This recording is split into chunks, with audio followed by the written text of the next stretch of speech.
Hey guys, this is No Solution. I'm Nasty Boy Scott, as dubbed by Kim from This Is Music.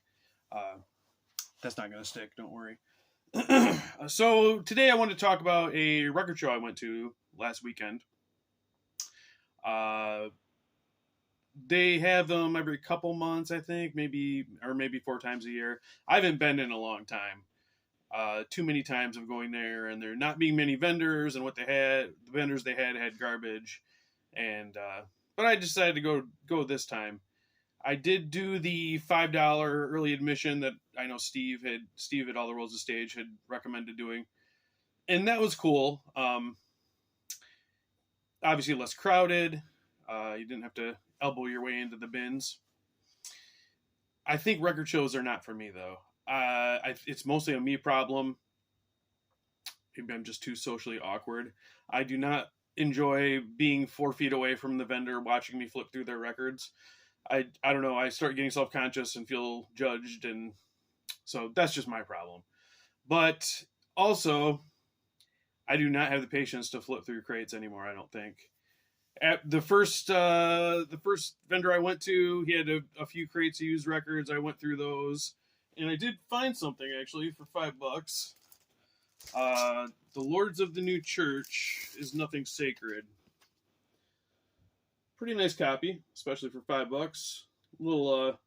It's definitely been well loved, but it plays fine. So, John at Rock and Metal Plus had talked about this band, and I had never listened to them. I knew Stiv Bators of the Dead Boys was in it, and I'm a big Dead Boys fan, but I'd never checked this band out.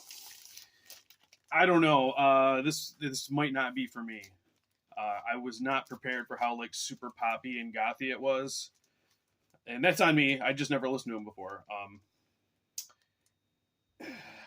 There's horns. I don't know. I'm not into ska, and it sounds very ska to me. I'm definitely gonna give it a few more plays. It could be I just wasn't in the mood for it, or it caught me off guard. But yep.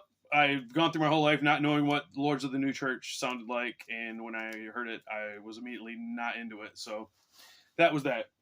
But anyway, so continued around the vendors, and I'm not a lot of maybe not overpriced, because I guess that's just what the price of a lot of vinyl is now, but things I was not willing to pay that price for. A lot of new records, a lot of new reissues, which I know Alan had talked about from the Let's Talk Metal channel at the last record show he went to.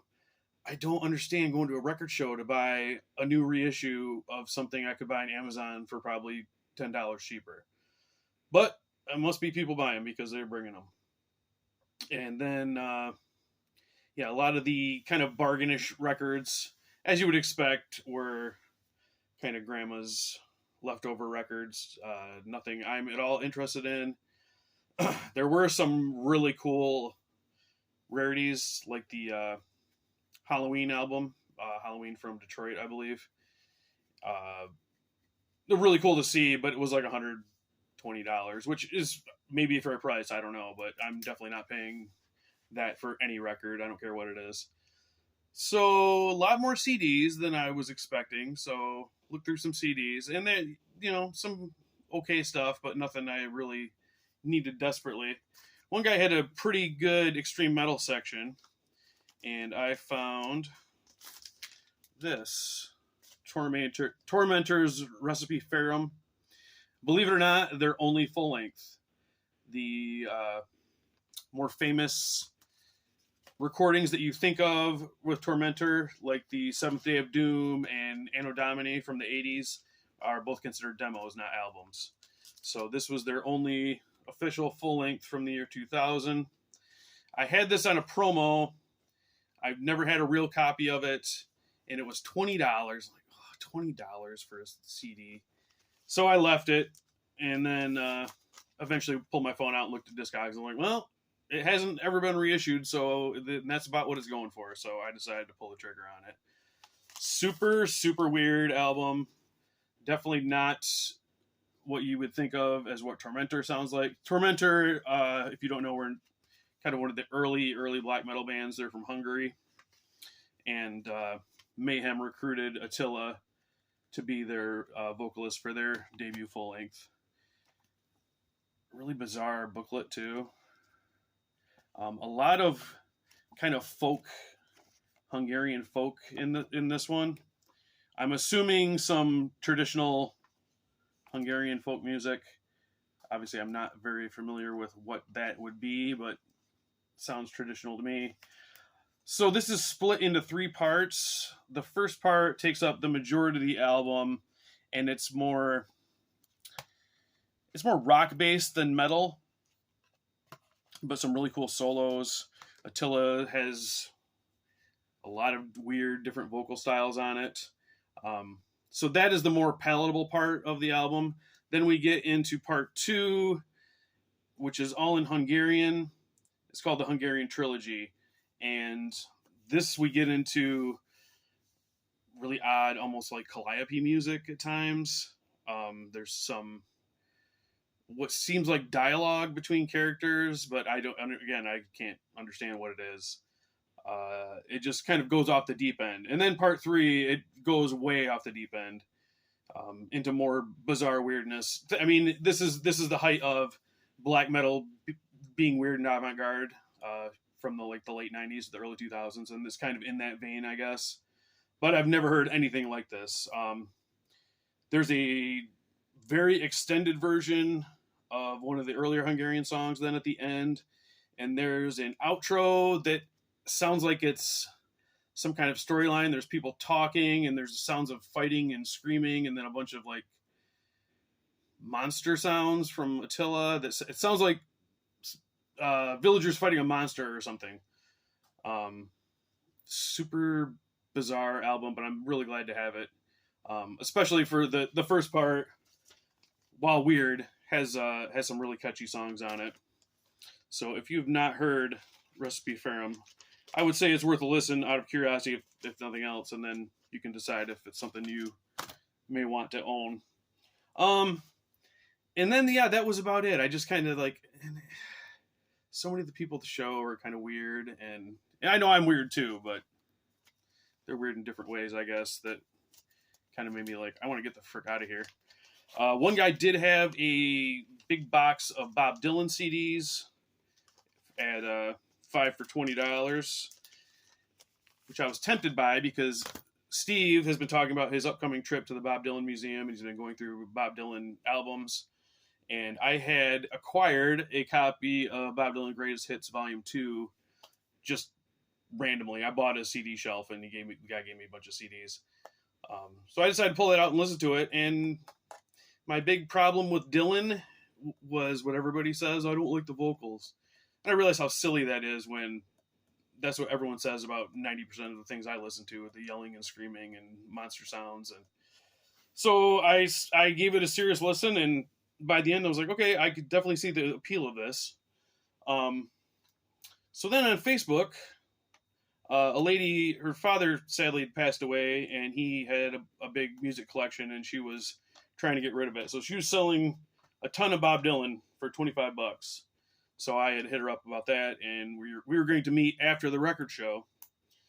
But I didn't remember what I had bought from her. The titles weren't that familiar to me, so I wasn't going to rebuy stuff. So anyway, I went and met her, and got this stash here. I got the bootleg volumes 1 through 3. I'll just go through these quick. I don't have anything to say about them because I haven't listened to them yet. Blood on the Tracks, Desire, MTV Unplugged, New Morning, The Times They Are A-Changin', World Gone Wrong, Another Side of Bob Dylan, Shot of Love, Slow Train Coming, Good As I've Been to You, Lovesick, Street Legal, Time Out of Mind, and Before the Flood. This one I actually almost bought on its own before, just because it's Bob Dylan and the band together, and I'm a huge fan of the band. All right, so I picked those up, And then I got thinking about that box of Bob Dylan CDs, and I was like, so I took a picture of what I had, went back to the record show, went to that guy's booth. I didn't buy everything that he had that I did not have, but I picked out ones that I knew I definitely had heard the names of or had heard Steve talk about that were considered to be important. So I picked up Highway 61 Revisited. I don't know why some of these are sideways in there. Blonde on Blonde, John Wesley Harding, Bob Dylan, the debut, which Steve didn't like, but I don't know. I just felt like I'd have the debut. And then Planet Waves. So, didn't spend that much money, especially for the Facebook thing. Got a ton of Bob Dylan. Got a CD I'd been wanting, and a record for cheap that I wasn't that into, but whatever. Maybe I will be later. And also, this came in the mail. The Marillion with Friends from the Orchestra album. Of course, I've had this on CD. I just happened to see it on Amazon, and the double vinyl had gone down to like $15. For $15, I gotta get that. So, printed inner sleeves. It's a double record, and Roger, you're gonna be super proud of me and Marillion. Marillion, Keep It Real, black vinyl. So very happy to have this in the collection.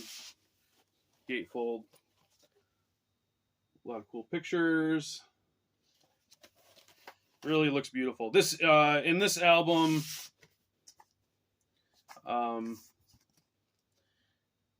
I setting the world record for ums on this video? I feel like I am. So this album is not any new material. It's older material that they reworked with the string quartet and some other instrumentalists. But some significant changes in some of the songs, and they really do come alive with the extra musicians on it. Probably my favorite is they redid This Strange Engine, and they incorporated a couple lines of the lyrics that are in the lyrics booklet in the original release, but for whatever reason they didn't record them. So that was kind of a shock when I heard this for the first time, and they were singing lyrics I didn't remember. I was like, what is going on? And then some investigation, I saw that they originally were for that song, but they didn't record them for some reason. Yeah, so that is my video about my record fair adventure and Facebook pickups, I guess. So that's it for this time. Thanks a lot for watching, guys, and as always, CM Punk is a piss baby. Later.